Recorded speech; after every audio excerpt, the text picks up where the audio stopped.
Tucker Carlson is an important guy to understand. He really is the sort of mainstream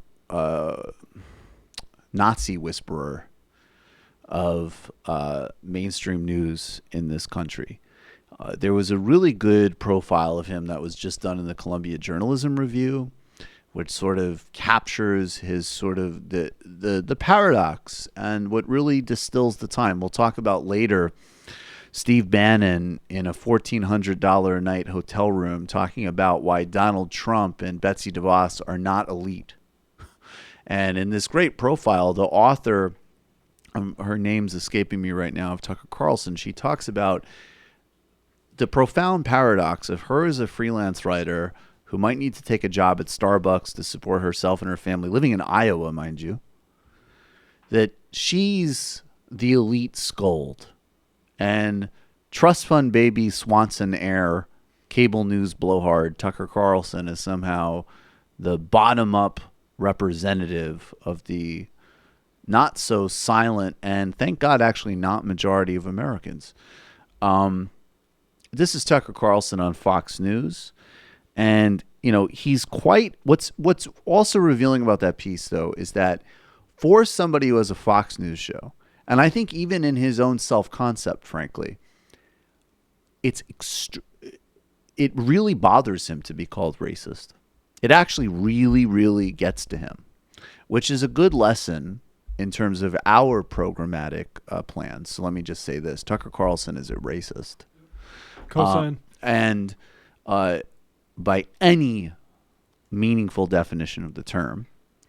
And it's actually important to keep reaffirming that in the public discourse about him and his ilk.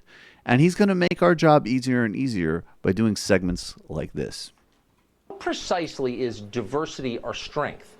Since you've made this our new national motto, please be specific as you explain it. Can you think, for example, of other institutions, such as, I don't know, marriage or military units, in which the less people have in common, the more cohesive they are? Do you get along better with your neighbors or your coworkers if you can't understand each other or share no common values? Please be honest as you answer this question. So this is an incredibly disingenuous and sort of cynical frame, which is actually of his method, right? So first of all, you're conflating a lot of different things there. People might have a language barrier, but actually definitely share the same value sets. In fact, I have no doubt that there are people I've been covering it a lot. There's people in Brazil that don't speak any English, and God knows I don't speak any Portuguese. I have no doubt that I share a deeper value set than I do with the racist Tucker Carlson.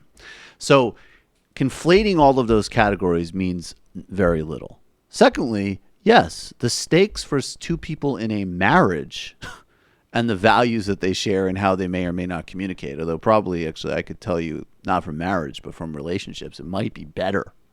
At least in my instance, if if we didn't speak the same language, we would probably argue less. But that being said, the notion that a marriage is the same as people that might live on your same block, is the same as people you might work with, is the same as people that you might share a broad national identity with, is actually an insane comparison. A country is not a marriage. A country is not a family. This is fascistic nonsense. We share civic, political, economic bonds. And there are a number of linkages that people build every single day between each other across all sorts of boundaries, which is the only way a country like this works. And a main reason for the success of this country has been, in the positive sense, an ability to absorb and create bonds from people across the globe. And that's something that Tucker Carlson, I'm sure, even though he's being chauffeured around in a car, and even though he's making a living promoting this sort of subtext Daily Stormer content, sees living in New York City. But it's a good illustration of, in a way, those are sort of unanswerable questions because they're designed to be unanswerable. Like, we can pick apart how ludicrous they are because of the comparisons he's drawing. But more broadly, yes, cohesion's a good thing. And you're reducing cohesion to language or culture, which is ridiculous. Ridiculous. Yeah, he wants to mention other sorts of institutions where we look at diversity. How about something like baseball, where it's proven that culture is maybe less relevant to getting along and cooperating than, being a good baseball player. That's why, like, my cousin plays minor league baseball. Like, he can't converse fluently with half of his teammates. But they know how to play the game. But they know how to play the game together. Well, and we also saw that great footage of the gentleman who lost his job, in fact, but at the UPS site, the black guy who saw all of the Mexican people walking off of the job site. You didn't need to precisely understand everything that everybody was saying in order to get who was in solidarity with who and what the right thing to do was. Well, that's what these people are afraid of, right? Yeah, like no they doubt. don't want us to have cohesion among the working class. So they're going to pretend like we can't while they enjoy the fruits of a cosmopolitan city and Right. society. Like, if he wants to put his money where his mouth is, he can move to the middle of the country where everybody's white. There's no doubt.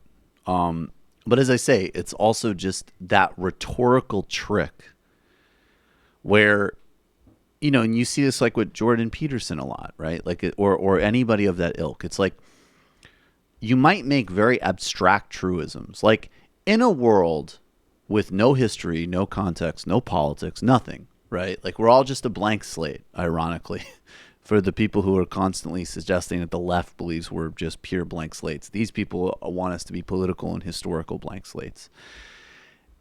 We don't know anything. There's no context for anything. There's no understanding of anything. Would you just treat everybody the same way, right?